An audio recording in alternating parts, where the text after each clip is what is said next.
بنا ہے۔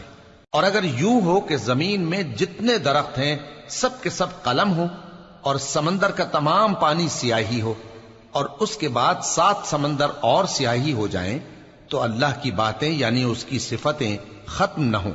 بے شک اللہ غالب ہے، حکمت والا ہے۔ اللہ کو تمہارا پیدا کرنا اور جلا اٹھانا ایک شخص کے پیدا کرنے اور جلا اٹھانے کی طرح ہے۔ بے شک اللہ سننے والا ہے، دیکھنے والا ہے۔ کیا تم نے نہیں دیکھا کہ اللہ ہی رات کو دن میں داخل کرتا ہے اور دن کو رات میں داخل کرتا ہے، اور اسی نے سورج اور چاند کو کام میں لگا رکھا ہے، ہر ایک وقت مقرر تک چل رہا ہے، اور یہ کہ اللہ تمہارے سب اعمال سے خبردار ہے۔ یہ اس لیے کہ اللہ کی ذات ہی برحق ہے، اور جس کو یہ لوگ اللہ کے سوا پکارتے ہیں وہ سب باطل ہے، اور یہ کہ اللہ ہی عالی رتبہ ہے، گرامی قدر ہے۔ کیا تم نے نہیں دیکھا کہ اللہ ہی کی مہربانی سے